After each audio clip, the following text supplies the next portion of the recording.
It's another evening at Museum in Lotus. Good evening, everyone. Good evening, Mr. Pino. Good evening, Mr. Khan. As like previous episodes, we'll be talking about private collections of mastering. They are not for sale because we only sell things that are firsthand, and there's fengshui purpose to it. But there are many different collections here in the gallery. After 20 over episodes, I'm sure you will know, you have experienced it. I tell people that when you come to the gallery now, please be careful where you walk because anything you kick might just be 200 to 300 years old. So this is what we have been experiencing, and it's great because it's from these collections that we can get to experience more of Mastering's arts. We see the connection between different cultures, of the different eras. And so then we look at Mastering's painting again. Let's take for instance the one behind me, and we have a different feel and understanding about it. Tonight, it's no different. In fact, tonight, I personally think it's even more exciting because we are going to a period, and we are going to a country or a region that we have never touched on before for the past 26 episodes of Museum in Lotus. And this region, it's a country, it's also an empire. Yeah, so it's very interesting. It's very intriguing, I think, as well. And to be able to be in such close proximity with such collections, it's really quite a stunning feel. Yeah, especially we spent quite a bit of time circling around in Asia. Tonight we are going to somewhere different, yeah? Yes. Where are we going tonight? Tonight we are flying, and for the first time, we bought the ticket and we went to UK. England. We went to England. United Kingdoms, yeah. Okay, so tonight we are going to United Kingdoms, right? Yeah. Yes, yes. And we went to the place where the empire existed at the time, when the country was most prosperous, when development took place of many different fields. And we will examine partially the Georgian era, which went from 1714 up to the last monarch, which was who was actually George IV, and after that we had William IV. And we will start by just highlighting who was, to start with, George III. So we're going to start with George III. For friends, you are joining us, it can be quite confusing, huh? Because you hear the same names, George, William, and so on, and they just have different numerals around them. But we're going to start with this significant king of Great Britain, and it's George III. And I'll throw in a little reference later for you to remember clearly on what's going on. But first, we have friends who are here, and Eileen C, Fabian Cheong, Andy, Tong Chi Hong, Charles is with us, Russell, Shannon Lim, Yvonne, Chia Yi Wen as well. Thank you. Please remember, like and share, because I think that it's very significant for tonight's event. It's a country we've never been before. So yeah, let's start with this George III you mentioned. George III. George III was the third Hanoverian monarch, who is important because he was the first monarch born in England. Right. Previous were born not in England. And the interesting part is that he used the English language. And so that's where he used the English language when the English language became almost the official language. Right. Over and above that, we see what actually happened during that 60 years of his rule. His ruling for 60 years, and there were full years, except that there was an issue, and he went insane. Right. He went insane, and this was not only a sort of defeat, if you wish, for the monarch, but he also lost, and he lost the colonies of America in 1776. Right. So these colonies belonged to the United Kingdom. They were lost. and again, unfortunately, this disease. And after that, his eldest son, who basically is George the Fourth, took over. And he had a shortened period of time as the real monarch, but he was from 1811 the regent, so he took the place of his father. I see. But having said this historically, I think more interestingly is to speak about this beautiful table. So this table right in front of us, you might be focused on what's in the center or Master Yun's painting that's around and the things on the table. By the way, I've taken a liberty to use the Japanese, this Meiji period. Yes. Beautiful plate. Beautiful plate. Which we have served a great different variety of different food before. That this, today, because today we are going to England. Yes. So I have taken a liberty to get some British cookies. Yes. And on this Japanese Meiji period plate. So while we are enjoying La Homme Perrier champagne, we can also enjoy some British cookies as we recount the history and look at the artifacts from that era. Yes. Please enjoy some I will. British cookies. In a second. So this table, yeah. This table. Now, the first thing that comes up to my mind is that in UK, mahogany, and this is a mahogany table, right, was not a native timber. Okay. So why they used mahogany table, and for what reason? Because they actually used before or during the Georgian period, 1714, they used basically walnut. Walnut. And what happened? In 1720, the French, who were the greatest exporter to UK of walnut, decided to stop the export. Oh. Stop the export. And therefore, the British had to look for alternative markets.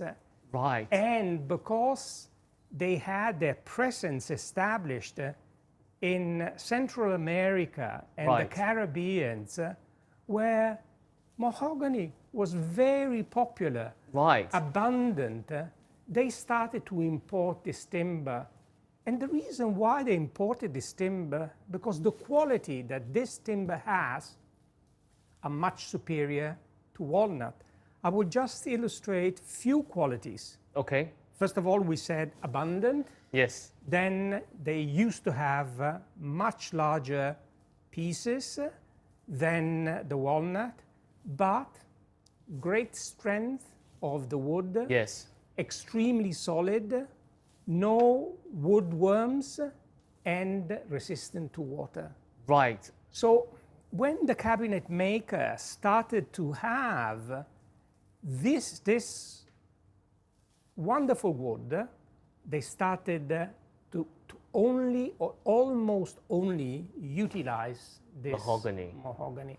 And if we go back to the Italian Louis Philippe, beautiful sofa, 19th century one, yeah. 19th century, it's made out of mahogany. But we can see the same color tone, the grains as well. Yes. So that really speaks of the age of this table, that it's, you know, if you mention George III.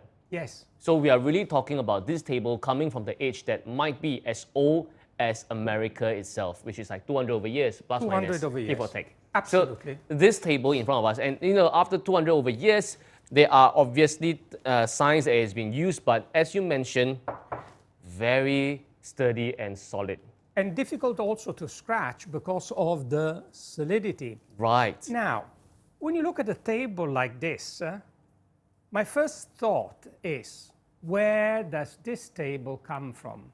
It doesn't come from an ordinary family. Okay. It comes from a very wealthy family. Family who would have guests, and this table can accommodate up to 10 people. I'm thinking as well, you see. 10 people. I'm not sure we can capture the size. Maybe the one at the end, probably that would be the host. Yes. The host is at the end, and then we have one at this other end, right? Yes. And it's a very long table actually. So one here, one here, one here, and there. Correct. Okay, so this side can accommodate 4 people. Of course, the other side, there can be 4 chairs. In total, that means 10 people. 10 people, maximum 10 people. It's either you have a family of 10, if not, you'll be prepared to actually host a party of 10 people, right? Now, let's look at the table. The table is actually made in 3 sections. So we have at the opposite end what they call the consoles. And the consoles can actually be detached. This is an extendable table. This is an extendable table. Then, this is, has it been extended? No? This has been extended. Oh, this has been extended. Oh, which means that this is not one fixed table. It can be broken up into pieces. It can be broken up. What we are seeing, it's the biggest extent. This is the biggest extent. Okay. So this is extendable, and it can be extended because there are 3 sections. So we see the 2 consoles on the opposite side. In the middle, we see also another section. Each of the section underneath. Right. Underneath. Each of the sections is actually made and has 4 legs. Now, on the middle one, this is the very interesting part. You have 2 leaves. So the console has 1 big leaf. Yes. The opposite side has, again, another big leaf. Then we have 2 leaves here, which are opened, and they sit on the 3rd part of the section. Okay. And then all of these parts are placed together by virtue of this brass. I can take this out? Yes, can you I? can. Yes, so you these can. are the locks. These are the locks. These are the locks that are, I just took this, thing out, right? And these are the locks that I just took these things out. It was from here. So it's like there's a mechanism when these few different parts are joined together, I can actually lock it back. Lock it back. Oh, simple. I can lock it back.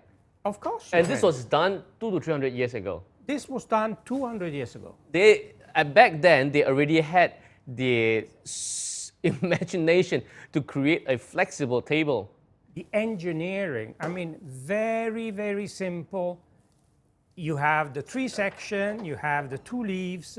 When you extend, you open up these 2 leaves, and then you have this mechanism that puts everything together, and it becomes a very solid piece. Which means that you can actually take out one section. You can actually take out not only the 1 section, but the 2 leaves that sits on the 1 section. Right, 2 leaves. These are 2. Oh, okay. So you can take out, you can shorten the table. You can shorten the table. So that's the beauty about a table like this, that in spite it's a very long one, you can actually use the 2 consoles separately, or you can join the 2 consoles together to have a smaller table. So you can accommodate 10, you can accommodate 4. Yes. Or 6. So it's not that much of an awkward dinner if there's less people, right? Correct. All right, but the interesting part, when we look at the legs, and these are actually called round turn legs. Okay. It's because of the way that they actually been carved. Right. And at the very bottom, we have casters, little wheels. And the reason of this little is that one could transport the table from one part of the room to another part of the room, or from one place to another place. Easily. Can you imagine to transport a table like this if it was not extendable, if it was not made out of parts? It would have been absolutely impossible. Right. So the engineering of thinking about something which could have become also very small, because easy, you have 1 console, you have the 2nd console, you have the middle, They're all very small parts that put To together bring around. will give you this kind of table. We are looking at a, please have some Yes, English I will. cookies. Yeah. Yes. I think they go well with the Laurent Perrier champagne. Yeah. We are looking at a table that is about 200-300 years ago, as old as America itself, right? And we're looking at substance, we're looking at good quality mahogany, and we're also looking at practicality. We're also looking at usability and how it's been flexible and on. So it's definitely a beauty, and it's definitely durable, and it's definitely, you know, I would say that it's rare to find something like that. You know, durability, rarity, and beauty, they are, as I told you before, these are the key terms to what we sell in Lotus on Water. It has to be durable, it has to be beautiful, and it has to be rare. And to find something like that, to look at, see, simple. Please don't do this when you're here. Yeah, I'm just afraid. Do you think we'll be able to show them that if we take a segment out? Oh, by all means. Really? Yeah, just to actually, give them a visual. Yeah. I think it would be important if we do this. Okay. Magic time. So, Sorry, that's cookie. Yeah. easy. Okay. We take this Okay. off. This is taken out. Okay. Then I'll do the same thing on the opposite side. Right, right. Now, look how beautiful this is. Oh. Oh, you can slide it away. This is the console. So actually, we can take this out as well and compact the table. Absolutely. Now, look at the engineering. Now, you will see that protruding from the two leaves, there are little pins. Yeah. And these pins will perfectly match the holes that we see, on the console. Right. All again clear, simple engineering, so that every piece would actually go one in the other and make it extremely solid. It's their way. It's the British way of the Lego system.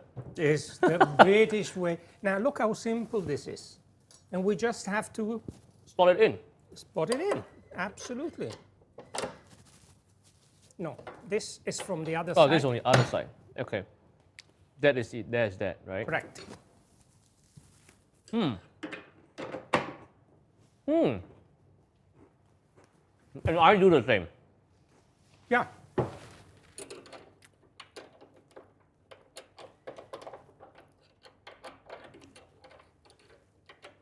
Ah, got it. Perfect. Oh, easy as day. Yeah. Easy as And day. that's it. So this can be what you just done. It can be applied to across your entire table. It's a Entire customized table. table. Sturdy one. It's amazing. I feel like I'm selling furniture now. Like if you like to buy this furniture, please call 8134. I feel like I'm doing a furniture sales. Like call now and you'll get a free gift within the first 30 people, and you will get a free gift. No. Master, you would not allow this to happen. Or die. I might not even survive to the end of the show, yeah. No. But we are really looking at a table that's amazing, because even though George III, which his table's era is from, lost the American continents, it is from George III onwards that the British Empire was getting stronger and stronger till the last king you mentioned, Yes. William IV, and we know that after that we went to Victoria, which was like, that's the height of the British Empire. We are really looking at a table. You know, you can afford mahogany, you can afford to have such wheels, such mechanism. As you mentioned, as Mr. Pino has mentioned, it must have come from a wealthy family.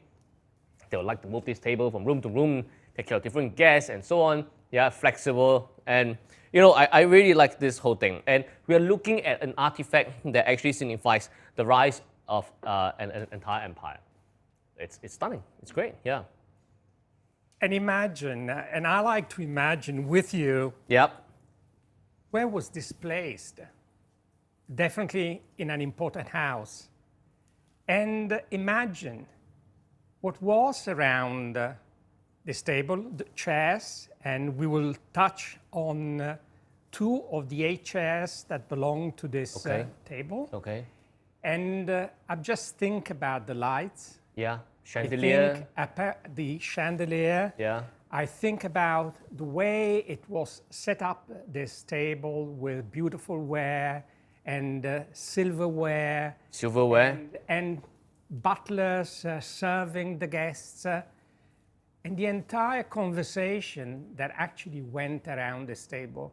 And although this table would not reveal the secrets said in those occasions, but we can sense a wonderful atmosphere and happiness, but mostly elegance. And the elegance which we can bring back to Maastricht's art. Well, definitely around the room, there will be there will be different art pieces as well. Yeah. I was talking about how this signifies the rise of an empire, which is why I chose these two paintings. We might have briefly touched on these two last week, but I think that it's such a great connection with what's going on.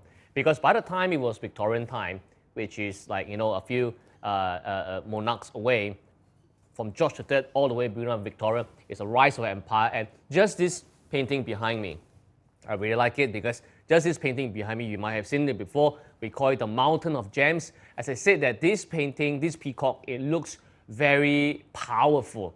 And it's guarding its Mountain of Gems. It's guarding its gold and silver. It's guarding the treasures that it has. Just like, the British Empire would have looked over its entire empire. Hey, just imagine if every single one of this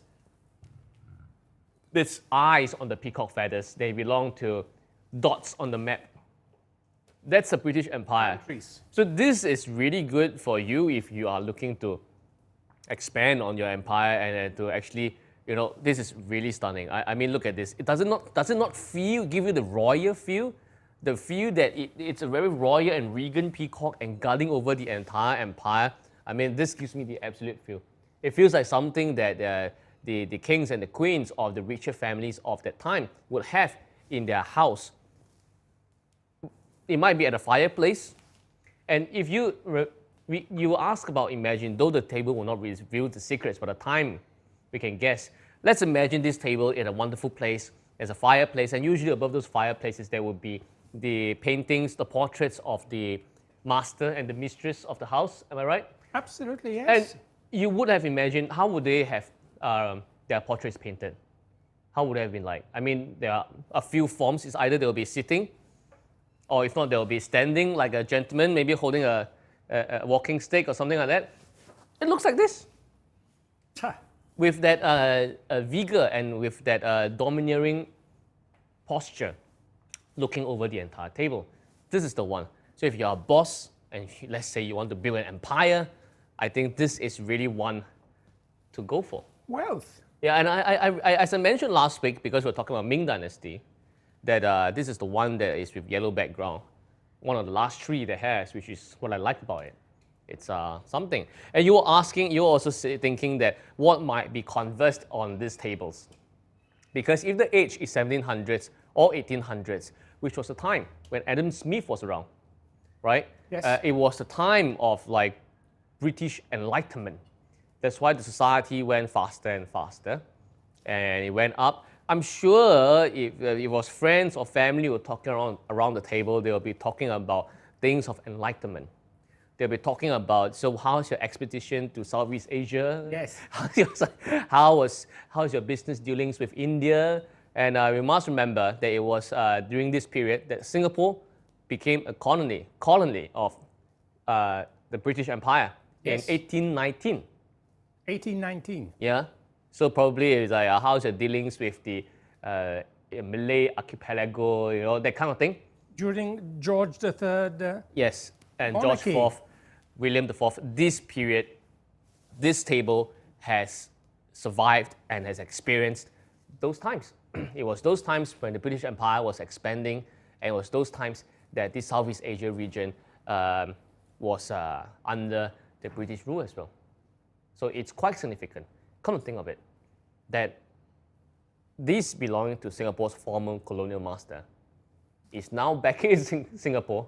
Back to Singapore, yes. And in Singapore. Lotus on Water Gallery. Yes. So maybe just for that reason, because I always found that this whole table is, oh my God, it's so big, I don't know where to put in the gallery, but maybe I will just put it here for a while, because I think Singaporeans should come and take a look at this table.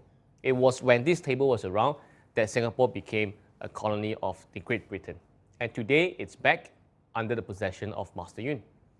So this whole historical thing is quite fun. This connection. And the linkage, again, Yeah. About the colonies of the United Kingdom and Singapore being one of the many. Yes, and the prize one, the most successful one after all. Yes. So these are the tables that we are having here. You mentioned chairs as well. Chairs. I'm sure they came along with. Of course. They were at least 8 to maximum 10 chairs. Yes. And in the collection of Master Yun, we do have some splendid set of 8 pieces. Tonight here, just to give you the highlight and details about these chairs, we've brought down only 2. And 2 of them. 2 of them. And hopefully next week, if this still stays, this table, then we will have all the 8 chairs around so that then people can appreciate. So that means next week we might be extending our stay in the United Kingdom, and we will see this George III era table, mahogany table, and we will get to see the full glory of how it might have been during that time. Yes. I suppose along with the little adornments here that should be British as well. These are definitely These British. are all British antiques. These are George III decanter. It's a And decanter. here, I love this decanters, yeah. decanter for wine. And in the middle, we have something extremely grand, important, of beautiful quality silver. And this belongs to the era of Victoria. Queen Victoria. Look at the quality Oh my of God. this extremely beautiful tray. And But- I was holding it this Yeah. afternoon. It must be close to 4.5 to 5 kilos.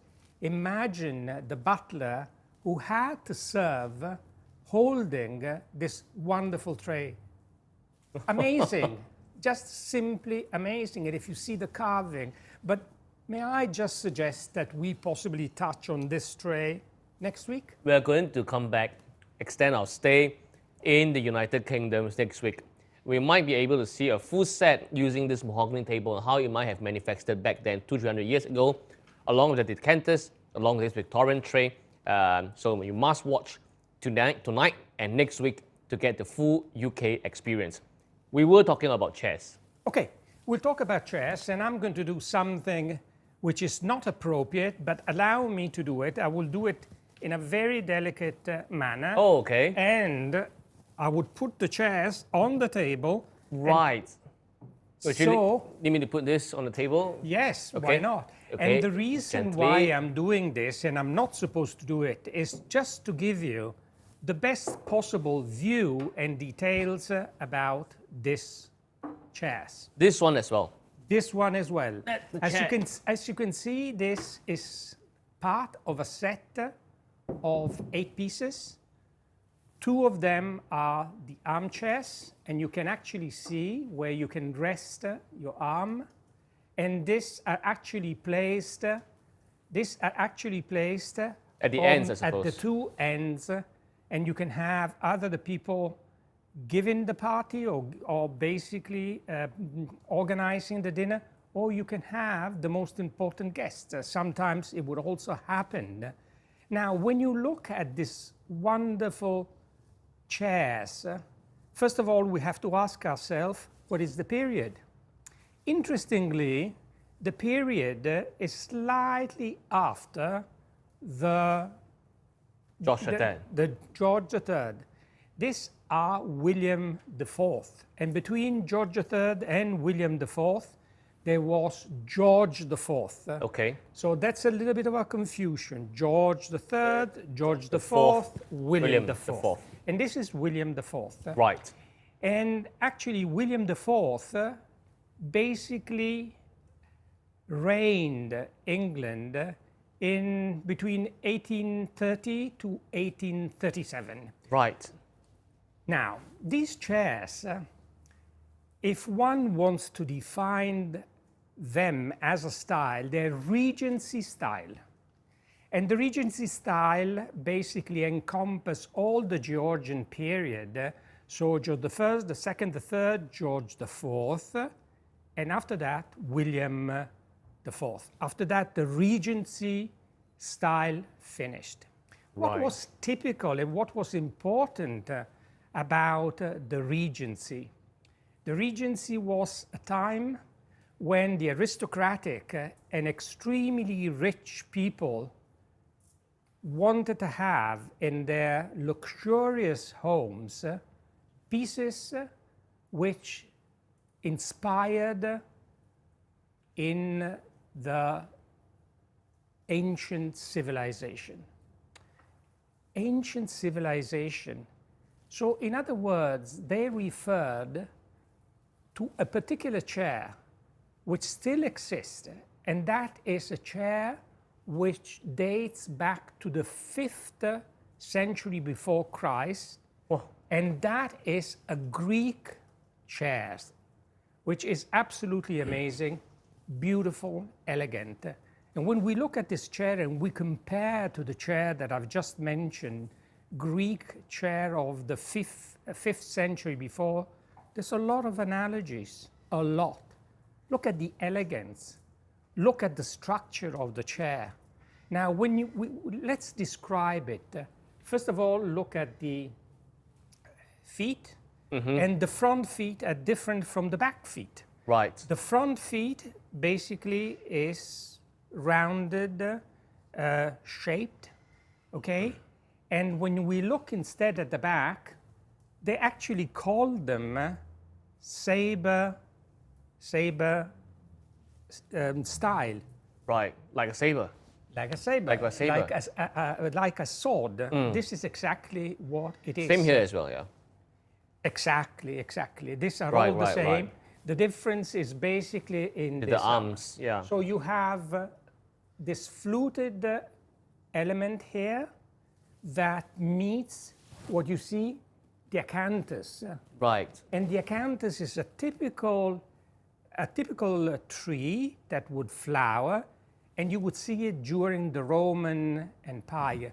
So the British Empire was making reference to Roman Empire, and therefore the characteristics and the design were imported in inverted commas. Right, across years, they wanted to bring back, is this neoclassicism? Neoclassicism. It's neoclassicism. I mean, if it was back to the Enlightenment period, then they are thinking, they are thinkers and philosophers, again, like the prosperous Greek period back then. Exactly. So there's a neoclassicism effect going on in this small little details here. Now, when we look at it, it's mahogany. Okay. And it's a different mahogany from the mahogany that we see for the table. In what respect? If you look here at the backrest, you actually see flames. Yes. And this particular kind of Cuban mahogany, all solid, when if you look at the size of the mahogany, is really, really thick, as thick is the table. Right. Now, when you look at it, it's basically Cuban mahogany, one of the best timber you could possibly find amongst the category of the mahogany. So if you consider the majority of the mahogany was actually imported from the Caribbean and Central America, and you imagine in those days, 95% of the import was related to Jamaica. This is Cuban. So look at the rarity of this. So the person who ordered this set of 8 chairs wanted something absolutely exquisite. And exquisite also because of the quality and the design. So when we look at this, we look at the backrest. It's partly curved. And why is it curved? It's in order to give comfort. It's in order to give the person sitting on this chair, you know, that really good sense of comfort again. I'm sorry if I surrounds the repeat, person, yeah. around the person. Now, we've basically explained these chairs, but let me tell you, one other thing which is, in my opinion, important is the textile. Okay. Look at the textile here. And when we look at this textile is basically not an ordinary textile. It's shiny, and guess what? This is horsehair. It's horsehair. This is woven horsehair. It's woven from horsehair. 马尾或马的毛. Wow. Yes. And the reason is because it's extremely resistant.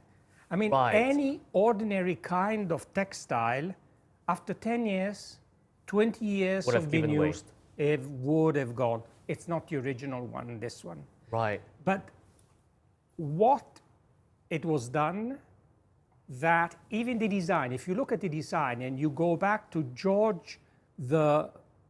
William IV, and you see the kind of pattern, very, very similar. Right. So also the restoration of the seat has been done in an immaculate and beautiful way. So this is a classical Regency style chair.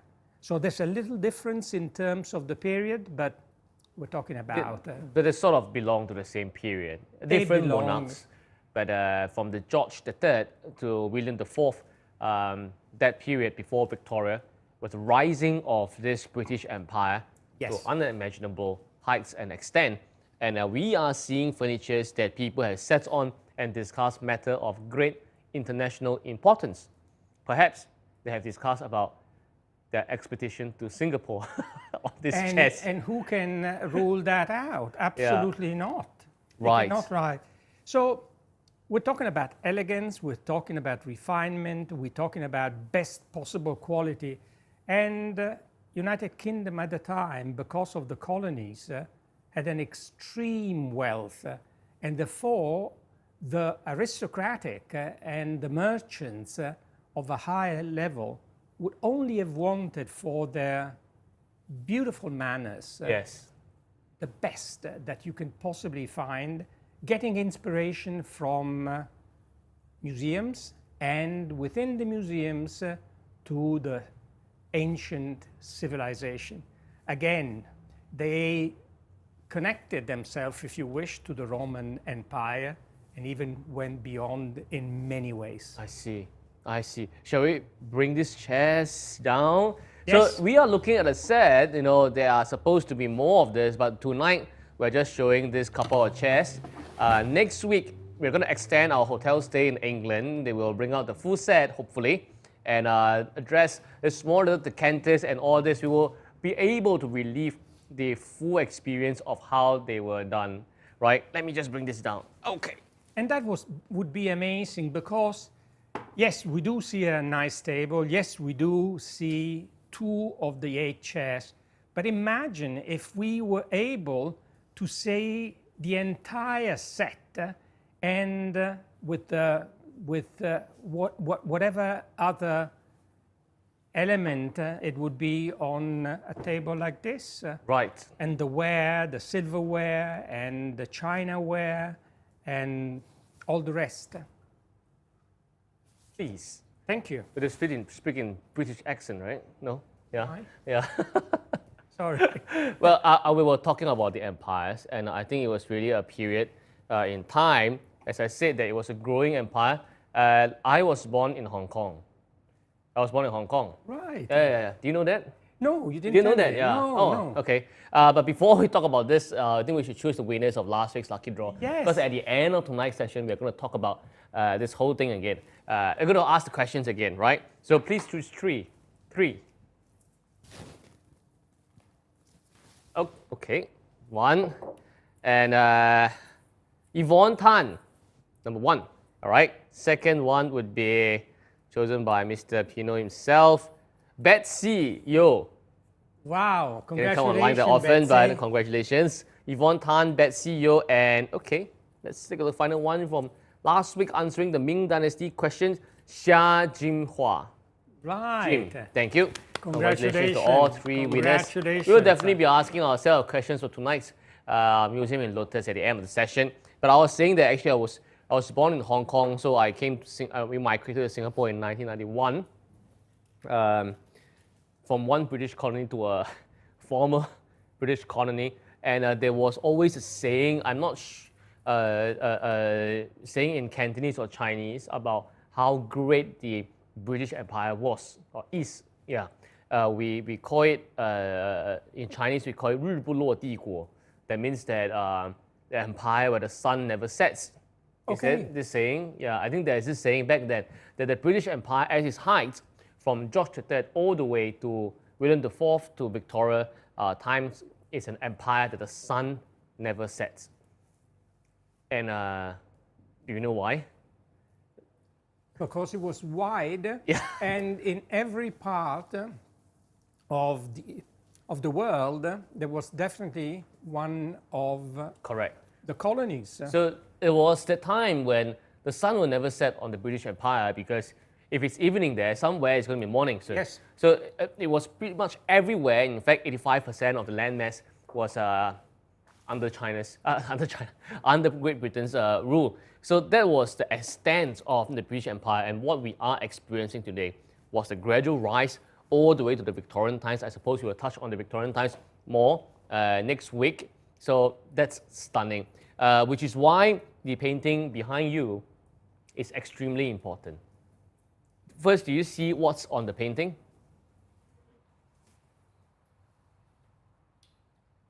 It's a peacock. It's a peacock, yes. We brought this out last week as well, and we know that there's a bit of yellow in the background, which makes it one of the three last fengshui paintings that has yellow, right? And a bit of the yellow peony as well. The backing, the color splashing is majority yellow. But Yes. other than yellow, do you see that? Do you feel as if the sun is rising? Yes. And Right, this is here. Right. The orange and the pink hues as if the sun is rising. I mean, we say that the sun never sets on the British Empire. That means the sun also rises every single moment in the British Empire. And this is just how this painting is like. We don't see the sun yet, but we look at the hues of the sun as if the sun is always rising. And the name is simple. The name is called the Horizon of Possibilities. The Horizon of Possibilities, as if the quite straight peacock feather is like the horizon. Yes. And the sun rising from it. And you never know what this new day would bring. You never know what this new era might bring. You never know what this new empire might bring. So I think this painting is really about, if you're looking for a good start, a renewed start, a refreshed start, and so on, this is really a painting. I mean, you put it in your home, and you look at it every day, in the morning especially, and you see that the sun rises again. The sun rises again. The sun never sets, not in the British Empire back then, not in your life. And every single day, as long as you're willing to see the horizon, there are possibilities, the horizon of possibilities. Because back then, in the British Empire, it's a never say cannot attitude. Now people, Singaporeans, they'll say cannot lah, this one cannot, that one cannot. But back then, in the days that wasn't the attitude of the British gentlemen, right? How about sailing all the way to China to get some tea? Okay, find a way to do it. How about going all the way to Southeast Asia to colonize some lands? Okay, let's find a way to do it. That's why they were the height of the British Empire back then. So that's Everything something. was possible. Yeah, imagine that if you have this painting in your house and you remember what I say, then this is really going to be your horizon of possibilities. And this painting will be here to remind you day in and day out that the sun is always rising, regardless of how you're feeling, what you're going through. You will still have a refreshed, brand new start again and again and again. And new opportunities will come to you only if you want them. Exactly. So it's pretty much like how the British Empire, I suppose that's how the monarchs, how the kings and the queens felt back then. I mean, by the time it's Victorian age, then, what else can be done is already done, but it's not. It's possible. You never know. New possibilities again and again. That's what I find a true and a deep connection between this mountain of gems and the horizon of possibilities with the growing empire, growing British Empire from George III all the way to the Victorian era. Absolutely, absolutely. And I like to remember things that are unrelated, if you wish, with the table and with the chair, but equally important historically. It was under William IV that the law was passed, actually I think in 1833, if I'm not mistaken, if my memory still helps me, where there was the abolition of slavery. Right, yes. Way before American Civil War. At the same time, it was again in 1833 that child labor was abolished. Okay.